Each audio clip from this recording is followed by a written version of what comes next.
Chapter 9 of Memory: How to Develop, Train and Use It.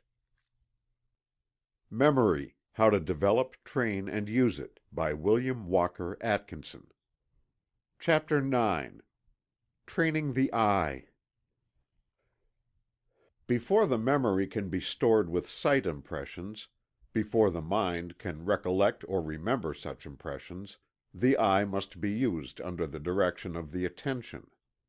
We think that we see things when we look at them, but in reality we see but few things, in the sense of registering clear and distinct impressions of them upon the tablets of the subconscious mind. We look at them rather than see them. Halleck says regarding this sight without seeing idea, "A body may be imaged on the retina without ensuring perception. There must be an effort to concentrate the attention upon the many things which the world presents to our senses." A man once said to the pupils of a large school, all of whom had seen cows, "I should like to find out how many of you know whether a cow's ears are above, below, behind or in front of her horns. I want only those pupils to raise their hands who are sure about the position, and who will promise to give $1 to charity if they answer wrong." Only 2 hands were raised. Their owners had drawn cows, and in order to do that had been forced to concentrate their attention upon the animals. 15 pupils were sure that they had seen cats climb trees and descend them. There was unanimity of opinion that the cats went up heads first. When asked whether the cats came down head or tail first, the majority were sure that the cats descended as they were never known to do. Anyone who had ever noticed the shape of the claws of any beast of prey could have answered the question without seeing an actual descent. Farmers' boys who have often seen cows and horses lie down and rise are seldom sure whether the animals rise with their fore or hind feet first, or whether the habit of the horse agrees with that of the cow in this respect. The elm tree has about its leaf a peculiarity which all ought to notice the first time they see it, and yet only about 5% of a certain school could incorporate in a drawing this peculiarity, although it is so easily outlined on paper. Perception, to achieve satisfactory results, must summon the will to its aid to concentrate the attention. Only the smallest part of what falls upon our senses at any time is actually perceived. The way to train the mind to receive clear sight impressions, and therefore to retain them in the memory, is simply to concentrate the will and attention upon objects of sight, endeavoring to see them plainly and distinctly, and then to practice recalling the details of the object some time afterward. It is astonishing how rapidly one may improve in this respect by a little practice, and it is amazing how great a degree of proficiency in this practice one may attain in a short time. You have doubtless heard the story of Houdin, the French conjurer, who cultivated his memory of sight impressions by following a simple plan. He started into practice by observing the number of small objects in the Paris shop windows he could see, and remember in one quick glance as he rapidly walked past the window. He followed the plan of noting down on paper the things that he saw and remembered. At first he could remember but 2 or 3 articles in the window.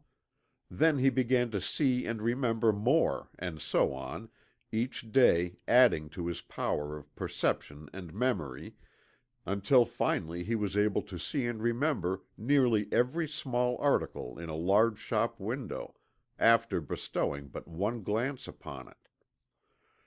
Others have found this plan an excellent one, and have developed their power of perception greatly, and at the same time cultivated an amazingly retentive memory of objects thus seen. It is all a matter of use and practice.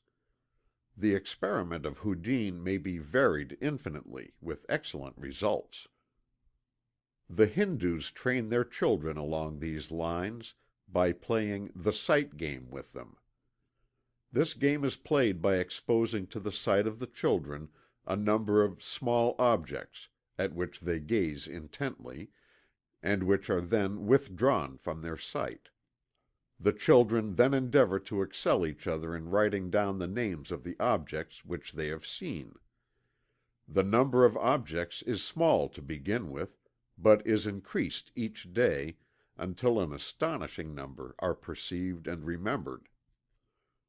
Rudyard Kipling, in his great book Kim, gives an instance of this game, played by Kim and a trained native youth.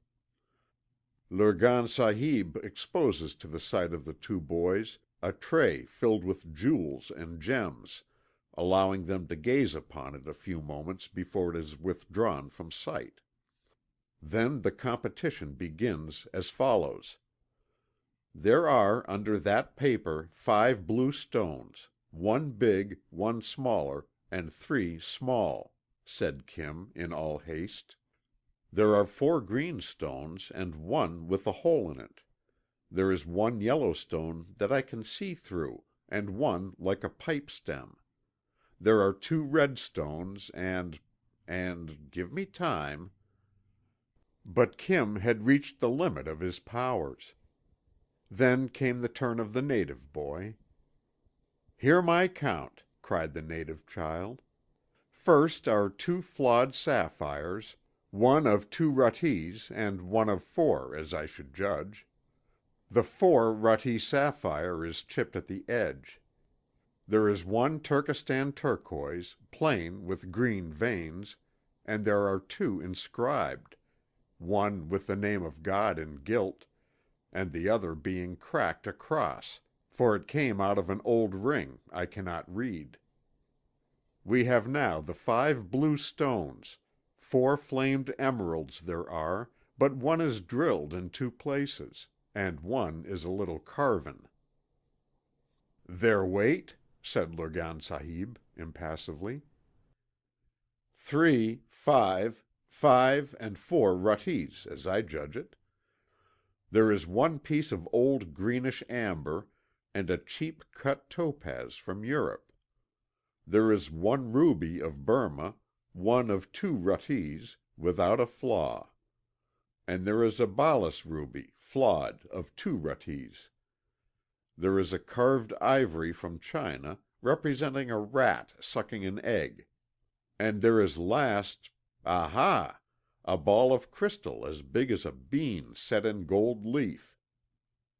Kim is mortified at this bad beating, and asks the secret. The answer is, "By doing it many times over till it is done perfectly, for it is worth doing." Many teachers have followed plans similar to that just related. A number of small articles are exposed, and the pupils are trained to see and remember them, the process being gradually made more and more difficult. A well-known American teacher was in the habit of rapidly making a number of dots on the blackboard, and then erasing them before the pupils could count them in the ordinary way. The children then endeavored to count their mental impressions, and before long they could correctly name the number up to 10 or more with ease. They said they could see 6, or see 10, as the case may be, automatically and apparently without the labor of consciously counting them.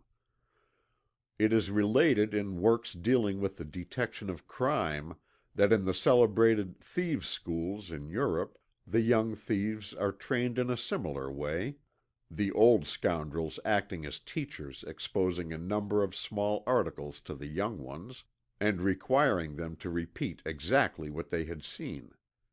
Then follows a higher course in which the young thieves are required to memorize the objects in a room, the plan of houses, etc. They are sent forth to spy out the land for future robberies, in the guise of beggars soliciting alms, and thus getting a rapid peep into houses, offices, and stores. It is said that in a single glance they will perceive the location of all of the doors, windows, locks, bolts, etc. Many nations have boys' games in which the youngsters are required to see and remember after taking a peep. The Italians have a game called Moro, in which one boy throws out a number of fingers, which must be instantly named by the other boy, a failure resulting in a forfeit. The Chinese youths have a similar game, while the Japanese boys reduce this to a science. A well-trained Japanese youth will be able to remember the entire contents of a room after one keen glance around it. Many of the Orientals have developed this faculty to a degree almost beyond belief. But the principle is the same in all cases, the gradual practice and exercise, beginning with a small number of simple things, and then increasing the number and complexity of the objects. The faculty is not so rare as one might imagine at first thought. Take a man in a small business, and let him enter the store of a competitor, and see how many things he will observe and remember after a few minutes in the place. Let an actor visit a play in another theater, and see how many details of the performance he will notice and remember. Let some women pay a visit to a new neighbor, and then see how many things about that house they will have seen and remembered to be retailed to their confidential friends afterward. It is the old story of attention following the interest, and memory following the attention. An expert whist player will see and remember every card played in the game, and just who played it. A chess or checker player will see and remember the previous moves in the game, if he be expert, and can relate them afterward. A woman will go shopping and will see and remember thousands of things that a man would never have seen, much less remembered. As Houdin said, "Thus, for instance, I can safely assert that a lady seeing another pass at full speed in a carriage will have had time to analyze her toilet from her bonnet to her shoes, and be able to describe not only the fashion and quality of the stuffs, but also say if the lace be real or only machine made. I have known ladies to do this." But remember this, for it is important. Whatever can be done in this direction by means of attention, inspired by interest, may be duplicated by attention directed by will. In other words, the desire to accomplish the task adds and creates an artificial interest just as effective as the natural feeling. And, as you progress, the interest in the game task will add new interest, and you will be able to duplicate any of the feats mentioned above. It is all a matter of attention, interest, natural or induced, and practice. Begin with a set of dominoes, if you like, and try to remember the spots on one of them rapidly glanced at, then 2, then 3. By increasing the number gradually, you will attain a power of perception and a memory of sight impressions that will appear almost marvelous. And not only will you begin to remember dominoes, but you will also be able to perceive and remember thousands of little details of interest in everything that have heretofore escaped your notice. The principle is very simple, but the results that may be obtained by practice are wonderful. The trouble with most of you is that you have been looking without seeing, gazing but not observing. The objects around you have been out of your mental focus. If you will but change your mental focus by means of will and attention, you will be able to cure yourself of the careless methods of seeing and observing that have been hindrances to your success. You have been blaming it on your memory, but the fault is with your perception. How can the memory remember when it is not given anything in the way of clear impressions? You have been like young infants in this matter. Now it is time for you to begin to sit up and take notice, no matter how old you may be. The whole thing, in a nutshell, is this: in order to remember the things that pass before your sight, you must begin to see with your mind, instead of with your retina. Let the impression get beyond your retina and into your mind. If you will do this, you will find that memory will do the rest. End of chapter 9.